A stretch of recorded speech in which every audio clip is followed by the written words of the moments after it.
From making millions of dollars to losing it all, these are the NBA stars who lost their millions. Hey, Puma hanging on my neck, the bracelet matches a set. My brother name is Tina Dollar, stop all that back and forth over the net. My mama wish I would've went corporate, she wish I would've went exec. I still turn to a CEO. Starting off, we gotta kick it off with Dennis Rodman. Rodman racked up the reputation of being the ultimate wild child of the NBA during his playing days. The man was all about that passionate, wild, and eclectic life, both on and off the court. Rodman has now pulled down 10,000 career rebounds. He needed 14 coming into this game. And the fans give him a standing ovation. On the court, he owned the game, snagging rebounds, shutting down offenses, and securing 3 NBA championships with MJ and Pippen, and that banked him a cool $27 million throughout his career, enough to ride out a lifetime. But the truth was, Rodman was straight up wildin' off the court, living that bad boy dream. We're talking crazy parties, high-stakes gambling, and stacking up liabilities that looked like assets until everything went down the drain. Rodman's finances took a nosedive, not just because he splurged his paychecks, but also because he fell for a scam. The Hall of Famer unwisely trusted supposed financial advisor Peggy Ann Fulford, and that trust ended up costing Rodman millions of dollars. Fast forward to today, and Rodman's net worth is pegged at around $500,000, a far cry from his millionaire days. Next up, we got Joe Smith. So back in 1995, Smith was the top pick in the NBA draft, and he stayed in the game for a solid 16 years, bouncing around with 12 different teams. The dude raked in about $61 million during his time on the court. But when you crunch the numbers, taxes, agent fees, and all that jazz, he ended up pocketing only $18 million. That said, Smith wasn't exactly saving up for a rainy day. Nope, he went all out on fancy lifestyle, with luxury rides like a Bentley, 2 Range Rovers, a Corvette, and a couple of Mercedes. Smith went splashing that money so much that he bought a property everywhere he was traded to, and he was traded a lot. As if spending recklessly wasn't bad enough, the situation got even worse thanks to a costly divorce in 2011. Fast forward to 2018, and Smith's wallet was on life support, earning a measly $26,000 a year while dealing with expenses of $133,000 and drowning in debt. Fortunately for Smith, MLB's Alex Rodriguez was there for him and set Smith up through some reality TV gig he was doing, bringing a bit of financial stability back into Joe's life. Still, it's a far cry from his baller days, and things got so tough that Joe's wife, Keisha Chavez, had to open up an OnlyFans account on the download just to make ends meet.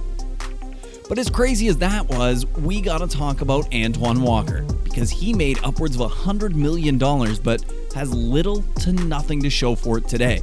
Standing at a not-so-tall 6'8" for a power forward, Walker rocked the NBA, especially with the Celtics, where he pulled off 3 All-Star appearances. At his peak, Walker was dropping an average of 23.4 points and grabbing 8.9 rebounds per game. Walker with the mismatch now against Cheney.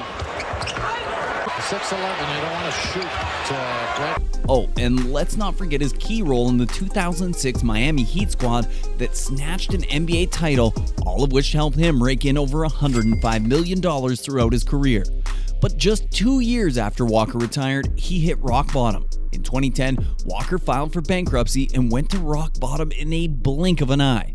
See, Walker was all about that high-rolling lifestyle straight out of a hip-hop video. Flashy cars, designer threads, bling, helping out family and friends, throwing some dice, buying bad real estate, and dealing with legal fees after a few run-ins with the law.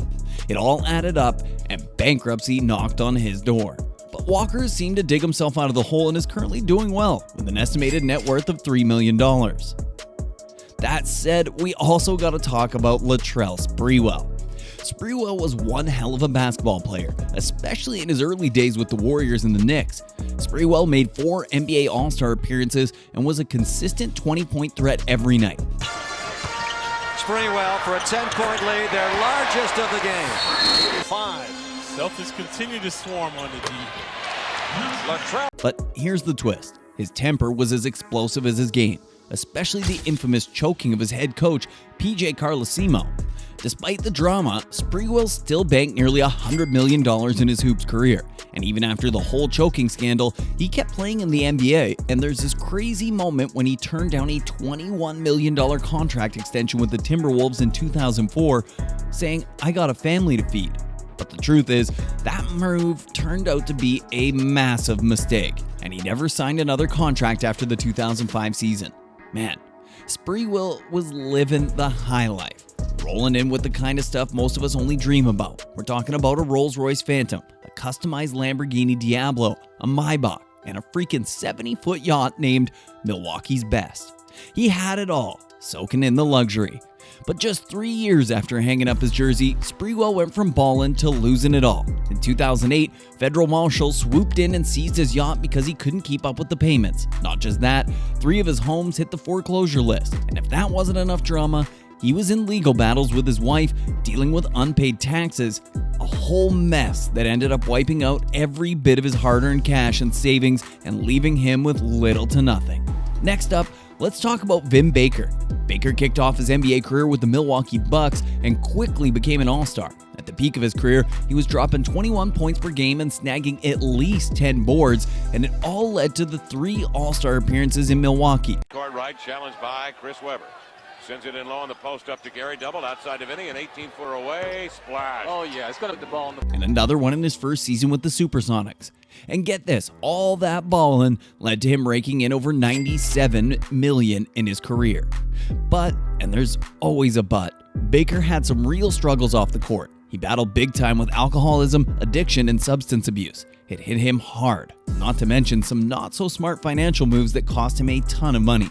After hitting rock bottom, Baker decided to turn things around. He reached out to Howard Schultz, Starbucks CEO and former owner of the Sonics during Baker's playing days.